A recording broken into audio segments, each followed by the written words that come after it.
Mga igsoon, si Jesus or si Santo Niño, dugukon gid ni siya sa mga tao. Sukad pa gid sa una nga buhi pa siya dinis kalibutan. Hangtod karon mga 2,000 years na nga nawa na siya dinis kalibutan. Grabe gyud kayo adto dito sa Quiapo, Nazareno, anhi dinhi sa ato, Santo Niño. Grabe gid ang tao. Daghan gyud guys tanan. Bisan gani katong pagmisa nako Thanksgiving adtong Lunes alas 2 sa hapon, daghan lang yapon kaayong tao nako. Kuang gyud kayo attractive kayo si Santo Niño. Nganuman tungod kay makaayo siya mga sakit, makawagtang siya problema. Ana kanang tao nga makaayo og sakit niya makasulbad og problema, dugukan gid nas mga tao. Sige, ligyay mong tupad ing na wan na kay problema. Ina. Wan na kay problema. Wan na kay sakit. Doon na may panahon nga naatay sakit pero wa ta maproblema sa atong sakit.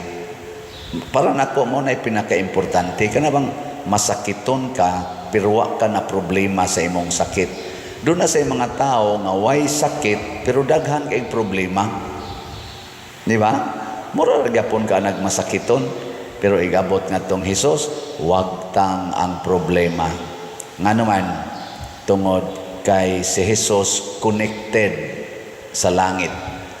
Matod pa diri sa atong unang pagbasa, lahi ni nga pagkapari si Jesus kaysa kadtong mga pari panahon ni Moises, kay kadto sila gipili nga mga makasasala, dili mga hingpit. Kuan ra kono kanang hulad, image sa tinuod nga pari nga tuwa gyud gagikan sa langit. Pero pag abot na ni Jesus, siya na gyud ang tinuod nga pari nga gikan gyud sa langit. Nya kay gikan mas langit way sala. So kanang taong way sala or minus ang sala makasulbad nag problema. Mao na ang Santo Niño kaning bata wa man ay sala makasulbad nag problema. Tanawa ha, gikan kas imong trabaho or din kagikan stress kay kastanan. Pero pag uli nimo sa inyo ang imong gamay kay bata nga 6-month-old, 8-month-old, or 1-year-old, magsigig katawa-katawa nimo, magsigi og hangop-hangop nimo sa imong bation. Ako'y bata ha, ako kasuhay ana, pero kamo ba sa inyong bation? Mawa imong problema makawagtang nagproblema kanang way sala. Maubitan na kanang mga hayop, kanang mga iro, iring, manok, apil na nang bitin. Mga buaya, nganong namay na naghimo na mga ilaga, mga manok, mga piso, nganong namay na nagtinir ana nga mga tao nga gidugan inilag higda, apil ng mga baboy idog na nilag higda, mga iro nga porting dagkua nga hapit mo tupong nato nasa iro nga porting gagmaya mura na lag ilaga. Pero nganong ila man ang idog og higda makawagtag problema, ngano man wa man gunay sala ng mga kuana. Kana ba nga mga kritsura ba way sala? Lingi ako na imong tupad. Ing na ang akong naong ba makawagtang sa imong problema? Ing na ko no. Nakining akong naong makawagtang ni sa imong problema. Kinsa dinhing mga asawaha nga makawagtag problema sa bana ta sa gamot. Nakasamot mo sa problema.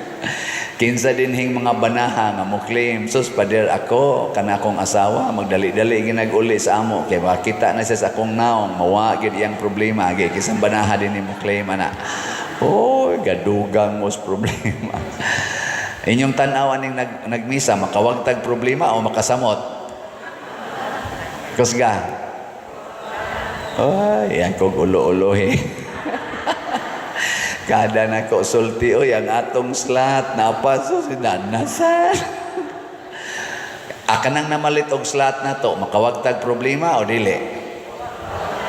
O mauna Kay ang kana man kung pagpamalit og slot or ang paghatag og donation ngadto sa mga nanginahanglan sa manaro mga nasunugan, naigos linog, naigos mga kalamidad, kanang imong pag-donate mao man gud nay makawagtang sad sa imong sala or sa atong sala.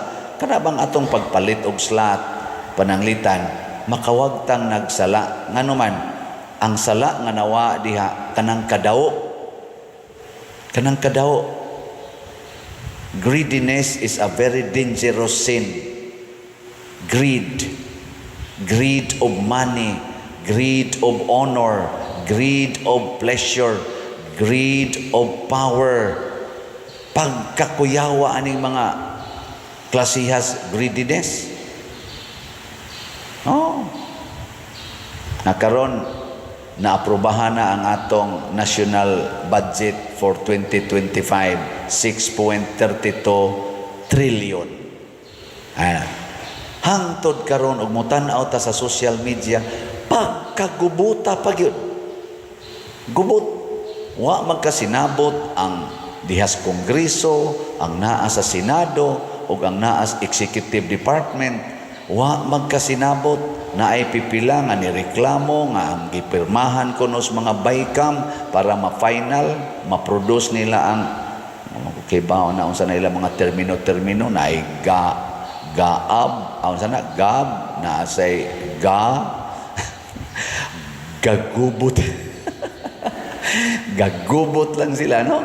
Ang kana kunong GAB, General Appropriation Bill, mao man tingali na ang resulta nga nipirma na ang katong bicameral committee, na kanang mga appropriation committee o other kanang personality sa House of Representatives o sa Senate, nag-abot sila to finalize nga ilang gipirmahan.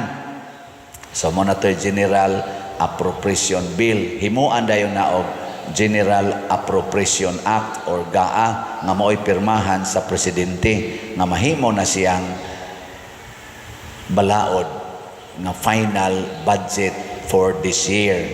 Sus karon kay naa may usa ka congressman kuno na man sa atong social media. Ako lang i-translate din kay mao lagi na lagi kaning greed ba nga ning sulti man nga ang iyang nadawat nga kopya gikan sa bicameral kanang committee pasabot final na to nga document daghan blanco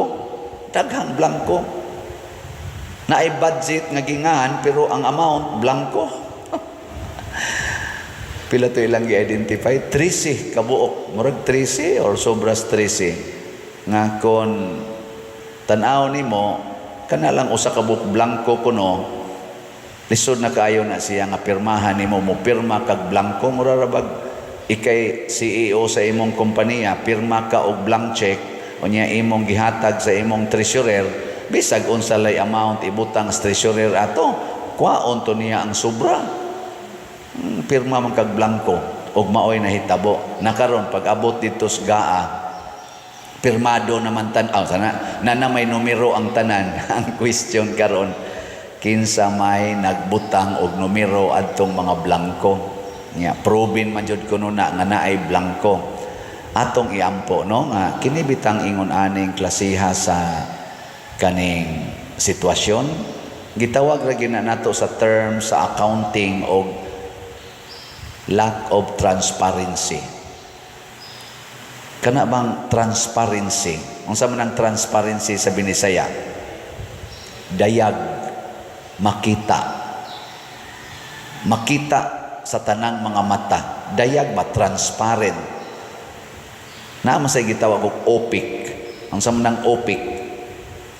Masango imong mata, di ka kakita. Pwede ka mutago dito sa luyo kay di ka makita, pero ang transparent kanang bildo nga transparent di ka makatago kay makita ka.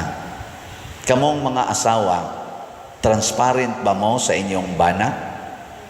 Kinsa dinhing mga asawahan nga ang tanan gid nimong gibuhat imo jong gipakita sa imong bana ta sa kamot.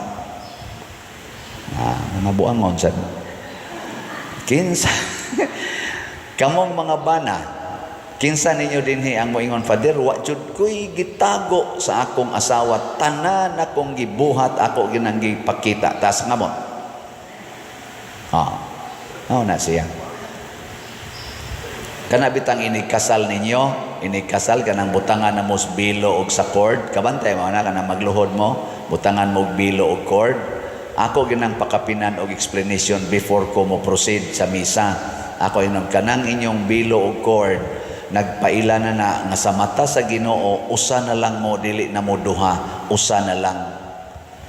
Mura bag atong lawas ba na ay right side, na ay left side, pero usa ra ka lawas. Nakuha mo? Og unsay bation sa imong left hand, bation basad sa right hand? Ha? Uy, tubag mo eh. Kung normal lang yun ang health sa imong lawas, ug unsay gibati sa imong left hand, bation sa na sa right hand. Muna nga kung masamad ang imong left hand, ang imong right hand mukupot, ay kay kasakit na no, mukupot siya ba kay nga naman kahibaw man siyang gisakitan ang left hand. Og kanisang right hand masangko og usa ka kayo, ay kain hoy punay kupot sa nimo Sa ato pa ang bation sa asawa, bation sa duntas bana, ang bation sa bana, bation sa asawa. Unya rog naibog ang bana sa silingan. Unsa man na? Ang gibati sa bana gisakitan. Ngano man? Kay hanggang tingin ka naman lang. Di ba? Kay minyo naman ka. Nya naibog ka sa imong silingan na gwapa kaayo.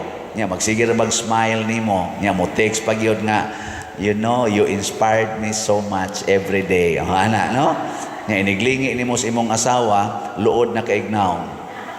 Nakaron, unsaon man aron bation sa imong asawa, ang imong gibati sa imong silingan, ikaw ba na isulti sa imong asawa?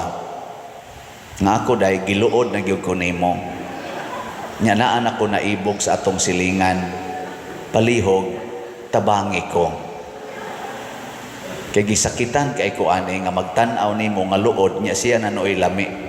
Gisakitan kay ko nya niingon sa asawa, nahibaw kas imong pagsulti nako ana, lami kay ipakamatay, insulto kay na nako. You insulted me. Gisakitan kay ko ana. Nya may ngodeng bana, unsaon man nako aron mahupay ang imong kasakit. Kay na pagsigtan-aw dito. Nya mingon sa dang asawa, unsaon man sad nako aron mahupay ang imong kasakit sa ayaw nako sige higyaw-yaw. No, di ba na nagka-sharing ay namo. Di na namo tan-aw dito. Kamo na lay magsigig dool. Ni adjust ka, ni adjust pud siya, lipay na mong duha. Nindot no.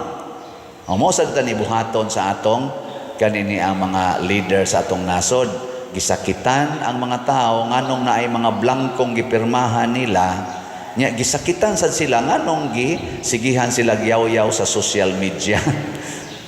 Unsa may buhaton? I-declare transparency.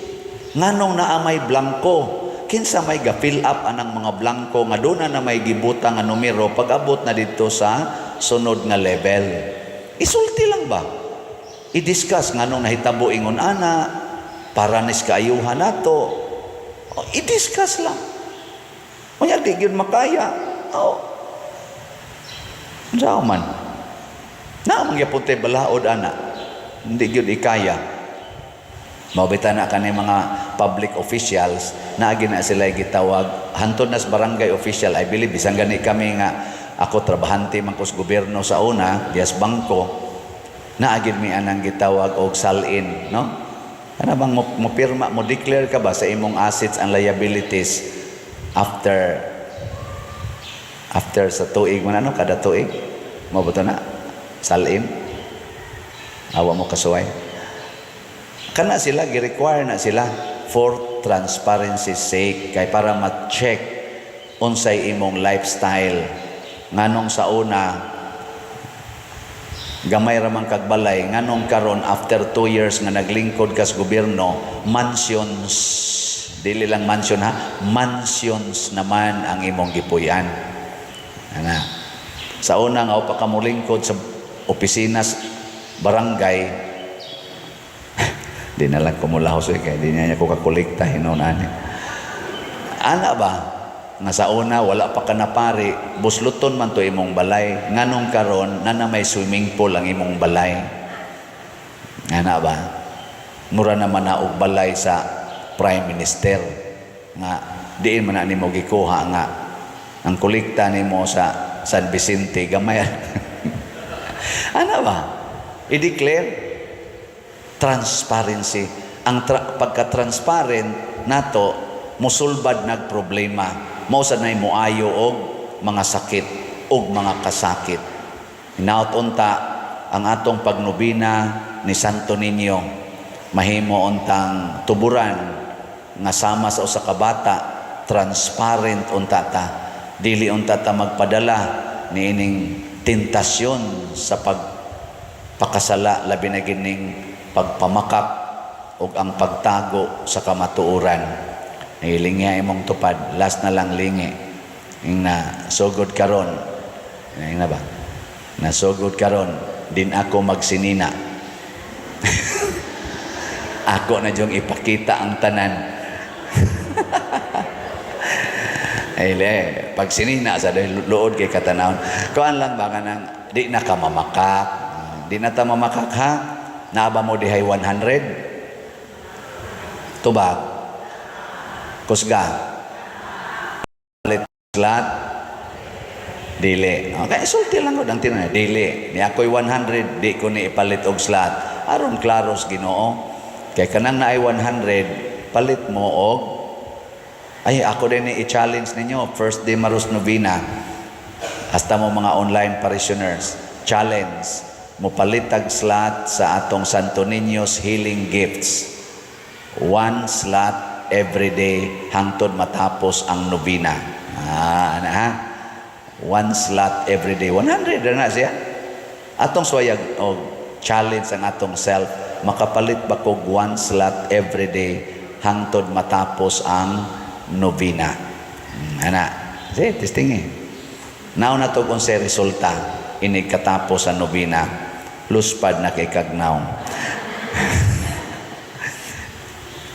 Gina, manindog na ta.